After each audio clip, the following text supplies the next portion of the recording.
জিবিওসি অর্থাৎ greater Barasat optometrist conference গত ৩০শে September আনুমানিক দুপুর ১:৩০ নাগাদ ক্রোনোস গ্লোবাল কেয়ার ফাউন্ডেশনের পক্ষ থেকে চোখ এবং দাঁতের উপর এক বিশেষ কনফারেন্স রাখা হয়েছিল। এই কনফারেন্সে উপস্থিত ছিলেন বিশিষ্ট ডাক্তাররা এবং এই সকল সাবজেক্টের উপর যারা এখনও পড়াশোনা করছে অর্থাৎ স্টুডেন্টরা ছিলেন এই অনুষ্ঠানে। মুক্ত অনুষ্ঠানে সকল অতিথি ও স্টুডেন্টদেরকে উত্তরীয় ব্যাজ এবং মেডেল পরিয়ে সম্মানিত করা হয়। এনারা মূলত সমাজে যারা চোখের সমস্যাতে ভুগছেন এবং দাঁতের সমস্যাতে ভুগছেন তাদের যেন সঠিকভাবে সঠিক চিকিৎসা দেওয়া হয়, এটা তারই প্রস্তুতির অংশ, যাতে সাধারণ মানুষের ভুল চিকিৎসা না হয়। তাই তারা স্টুডেন্টদেরকেও সাথে নিয়ে এই কনফারেন্স করেছেন। আসুন এই অনুষ্ঠানে আগত বিশিষ্ট ডাক্তাররা কি বললেন তাদের এই কর্মসূচির ব্যাপারে শুনে নেব। আমি যেহেতু অপটোমেট্রিতে এত বছর ধরে রয়েছি, অন্তত 25 ইয়ার্স, তো সেখান থেকে আমার মনে হয় অপটোমেট্রি যে জায়গায় পৌঁছেছে বা ভবিষ্যতে যে জায়গায় পৌঁছবে, তো সেই জায়গাটা অনেক বড় জায়গা। তার কারণটা হচ্ছে আমাদের প্রায় 140 কোটির দেশ, তো এখানে শুধুমাত্র আই সার্জেনদের পক্ষে সম্ভব নয় পুরো চোখের পেশেন্টকে ক্যাটার করা। সেখানে অপটোমেট্রিদের একটা বিশাল ভূমিকা থাকে এবং গ্রামেগঞ্জের দিকে বেশি ভূমিকা থাকে, যেখানে ডাক্তার পৌঁছতে পারে না, অপটোমেট্রিস্টরা পৌঁছতে পারে। এবং এখন মডার্ন ট্রিটমেন্ট অনেক এসে গেছে, অপটোমেট্রিস্ট যারা রয়েছেন তারাও অনেক মডার্ন জিনিসপত্র নিয়ে পড়াশোনাও করছেন।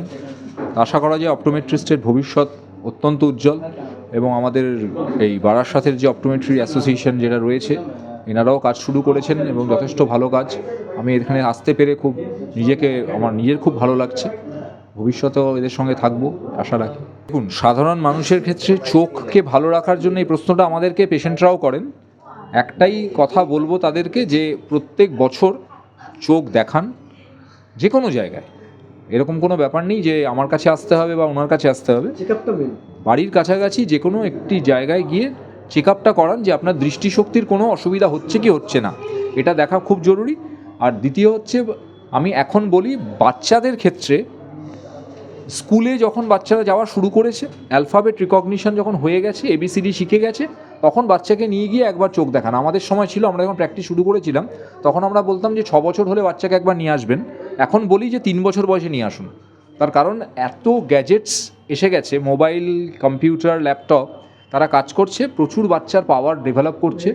সে কারণে অনেক আগে থেকে দেখানোটা জরুরি, যাতে তাদের পাওয়ারটা প্রথম থেকে ধরা পড়ে এবং সঠিকভাবে তাদের চোখের দৃষ্টিটা থাকে।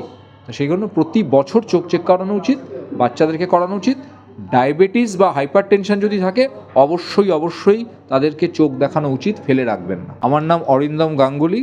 আমি এখন রোটারি ক্লিনিক মধ্যমগ্রামের ইনচার্জ হিসেবে রয়েছি। Definitely is an amazing experience actually, তো এটা একটা সেই বারাসাতের সেই গ্রেটার অপটোমেট্রিস্ট অ্যাসোসিয়েশন থেকে এটা অ্যারেঞ্জ করা হয়েছে। ডেফিনেটলি আমি চাইবো ভবিষ্যতে এই ধরনের অ্যারেঞ্জমেন্ট হোক, আবার সবাই গেট টুগেদার হই। আর সব থেকে বড়ো ব্যাপার যে এখানে একটা নলেজ এক্সচেঞ্জ করা হয়েছে, শেয়ার করা হয়েছে, সেটা খুব ইম্পর্টেন্ট ফ্যাক্টর। যারা জুনিয়র আছে, ইভেন যারা আমরা সিনিয়রও আছি, অনেক কিছু এনরিচড হয়েছি।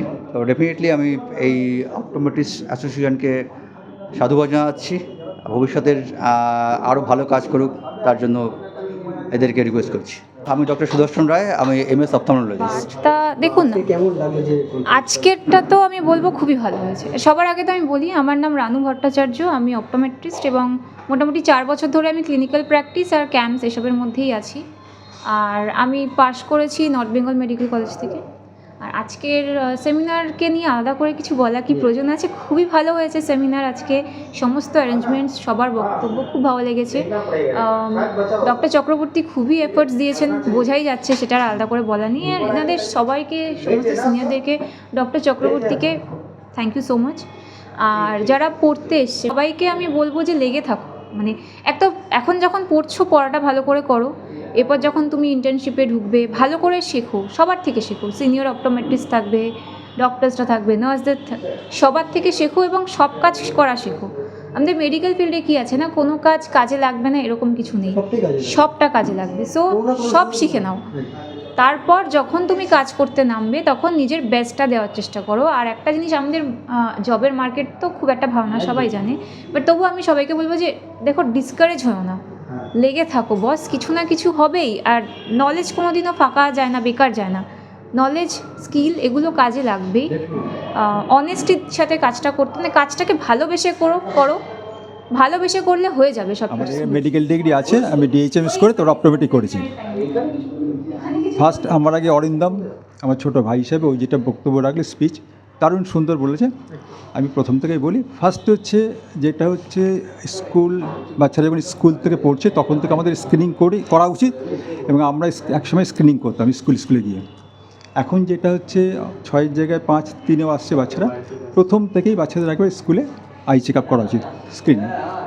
তার মধ্যে যাদের দেখা যাচ্ছে ভীষণের প্রবলেম আছে তাদেরকে আমরা সেন্টারে পাঠাই, সেখানে তাদের প্রপার চিকিৎসা হয়।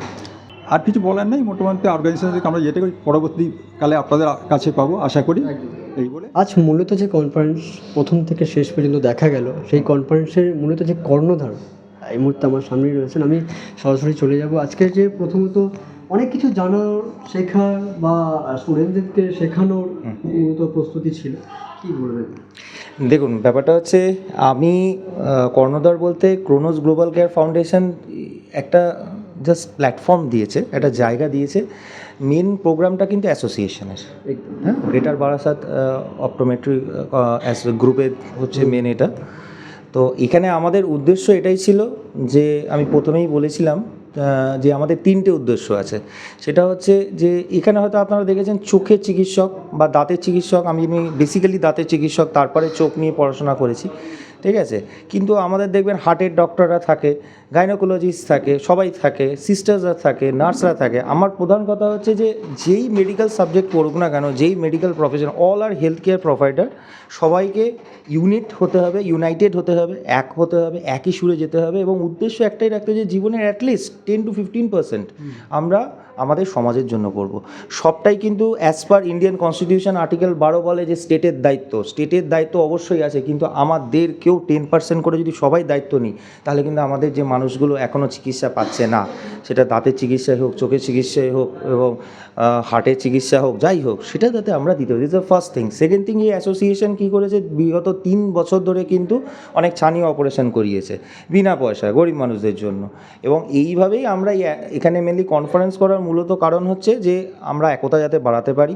এই যে আমাদের চিন্তাধারা, বিবেকানন্দ বলেছেন charity begins from the home, ঠিক আছে। তো আমরা একে একে এই ভিউটাকে যাতে বাড়াতে পারি, বাড়িয়ে এবং আরও নতুন কিছু কংক্রিট চিন্তাভাবনা করতে পারি, করে এগিয়ে যাওয়া যায়, এটাই আমাদের মেন উদ্দেশ্য। এবং সাথে আমরা সবসময় স্টুডেন্টসদের নিয়েছি, ঠিক আছে, যারা সবে এই প্রফেশনে এসছে। ওই একটা কথা আছে না, মাটি যতক্ষণ নরম থাকে তার মধ্যে যদি আমরা যেই শেপ দেবো, সেটাই কিন্তু তারা গড়ে উঠবে।